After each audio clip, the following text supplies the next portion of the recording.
তারপরে আসো online shopping বা ব্যবসা বাণিজ্য।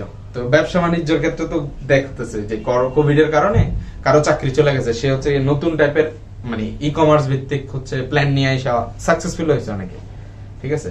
সো মানে অনলাইন ভিত্তিক। তো এখন তো এই কোভিড এর সিচুয়েশনের কারণে এই বিশ্বগ্রামের এই টপিক গুলো আমরা আরো বেশি কি করতে পারতেছি, নিজেদেরকে কানেক্ট করতে পারতেছি। চিন্তা করো তো, তোমরা ঈদের সময় ধরো মার্কেটে যাও না অনেকে কোভিড এর সিরিয়াসনেস এর কারণে, কিন্তু তোমরা তাহলে কি করছো, অনলাইনে পাঞ্জাবি অর্ডার দিছো, কেউ কেউ শাড়ি অর্ডার দিছো। তো এটাও কিন্তু তোমার ব্যবসা বাণিজ্যতে চলে আসছে। তাইলে তোমার অনলাইন শপিং, ই কমার্স, এগুলো হচ্ছে ব্যবসা বাণিজ্য। তো অনলাইন শপিং কিন্তু আর কি বলবো, এটা জানোই যে অনলাইনেই দেখো, এটা একটা চিত্র দিছে দেখো, তুমি মনে হইতেছে মোবাইল থেকে পে করে দিছো, আর ও মনে হইতেছে যে একেবারে মোবাইল থেকে ভার্চুয়ালি তোমাকে কি দিতেছে, প্রোডাক্ট দিয়ে দিতেছে। মানে এতটাই স্মুথ করে দিছে, মানে কোনো ঝামেলাই নেই। তোমার কাছে সুন্দর পছন্দ হয়েছে, টাকা দিছো, এদের পরের দিনই তোমার বাসায় চলে আসছে। তো এই সব কিছু কিন্তু পসিবল হয়েছে তোমার এই তথ্য প্রযুক্তির ডেভেলপমেন্টের কারণেই। এখন আসো অনলাইন শপিং তো বুঝলাম, অনলাইনের কেনাকাটা। আরেকটা হচ্ছে ই কমার্স। ই কমার্স হচ্ছে কি, ই কমার্সের ক্ষেত্রে ধরো উদাহরণ হিসেবে ধরো দারাজ, আলিবাবা, অ্যামাজন, এদের কথা চিন্তা করতে পারো। যে ইলেকট্রনিক কমার্স বা ই কমার্স একটি বাণিজ্য ক্ষেত্র যেখানে ইন্টারনেট বা কোনো কম্পিউটার নেটওয়ার্কের মাধ্যমে, দেখো কম্পিউটার নেটওয়ার্কের মাধ্যমে পণ্য সেবা বা ক্রয় লেনদেন করা হয়ে যায়। ধরো তুমি দারাজ.com এ ঢুকলা, ওইখানে থেকে একটা জিনিস কিনা পে করে দিলা, ওইটা বাসায় চলে আসলো। তো এইগুলো কিন্তু তোমার ই কমার্সের মধ্যে চলে আসে। তো এরপরে ই কমার্সের যদি ধরনটা দেখো, এটা একটু ইন্টারেস্টিং। এটা একটু মানে আমরা আসলে তত খুব ভালো করে বুঝতে চাই না, বাট খুবই সহজ।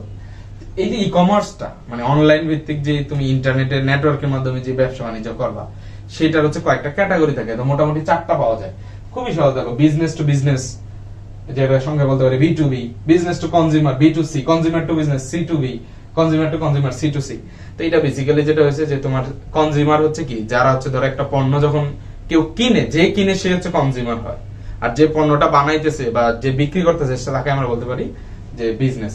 তো আমরা যেটা হয় যে ফার্স্ট ক্যাটাগরিতে আছে ই কমার্সে, সেটা হচ্ছে B2B, অর্থাৎ যেটা হলো সেটা হচ্ছে আমার business to business e commerce টাইপটা। তো এইটাতে দেখো, এটাতে যেটা হয় যে একটা বিজনেস কোম্পানি থাকবে, সে অন্যান্য বিজনেস কোম্পানিদের জন্য হচ্ছে প্রোডাক্ট তৈরি করবে। অর্থাৎ বিজনেস থেকে বিজনেস, মানে সে বিজনেস করবে অন্যান্য বিজনেস পার্টনারের সাথে। যেমন তুমি ধরতে পারো যে একটা কোম্পানি হচ্ছে র মেটেরিয়াল তৈরি করে আরেকটা কোম্পানির দেওয়ার জন্য, মানে এই কোম্পানি ধর একটা সফটওয়্যার বানিয়ে দিতেছে, আবার এইটা ধরো এই যে র মেটেরিয়াল তৈরি করতেছে, কিন্তু এটা তুমি কিনতে গেলে তোমাকে দিবে না, কোন একটা কোম্পানি হয়ে গেলে তোমাকে দিতেছে। তাহলে সে যা তৈরি করতেছে এই বিজনেসটা বিজনেসের মধ্যে রয়ে গেছে, ঠিক আছে।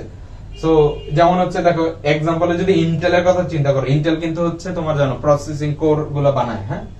সো এই যে এটা কিন্তু সে যে বানাইলো, ঠিক আছে, সে এই ইন্টেলই কিন্তু অ্যাপলের কাছেও বিক্রি করতেছে, লেনোভোর কাছে, এইচপির কাছে, ডেলের কাছে। মানে সে এটা শুধুমাত্র মানে কোন স্পেসিফিক আমার জন্য তৈরি করতেছে না, সে আরেকটা কোম্পানির জন্য তৈরি করতেছে।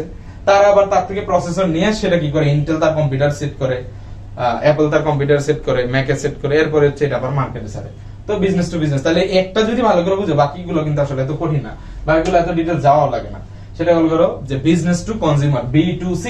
তো এইটাতে যখন হইতে পারে, ধরো তুমি কোন একটা রেস্টুরেন্ট দিলা, হ্যাঁ, এই যে রেস্টুরেন্ট, তো এই রেস্টুরেন্টে তুমি কাকে চাও, অন্য আরেকটা রেস্টুরেন্টের মালিক আসবে এটা তো না, তুমি চাইবে যে রাস্তাঘাটে যতজন আছে আশেপাশে সবাই যেতে আসে। তাহলে তোমার যে প্রোডাক্টটা তৈরি করছো, খাবারটা, এটা ডিরেক্টলি কে পাইতেছে, কনজিউমার পাইতেছে। তাহলে এটাকে বলবো আমরা বিজনেস থেকে ডিরেক্টলি কনজিউমারের কাছে যায়।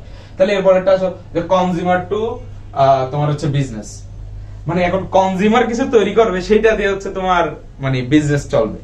এটার উদাহরণ দেখো যে গুগল ভিডিও, আদার অ্যানিমেশন ওয়েব।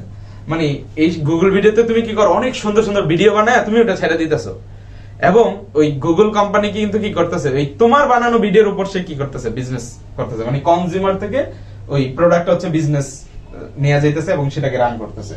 তাহলে আরেকটা হতে পারে দেখো কনজিউমার টু কনজিউমার, এটা কিরকম হতে পারে, ধরো বিক্রয়.com বা ইন্ডিয়াতে হচ্ছে OLX.com। এখানে কি করে যে তোমার পুরনো জিনিসগুলো আপলোড করে দেয়। মানে তোমার কাছে একটা পুরনো ল্যাপটপ আছে, তুমি এটা আপলোড করে দিলা, আরেকজন হচ্ছে ওইটা দেখবে, দেখে এসে তোমার ওই পুরনো ল্যাপটপ কিনে নিয়ে যেতেছে।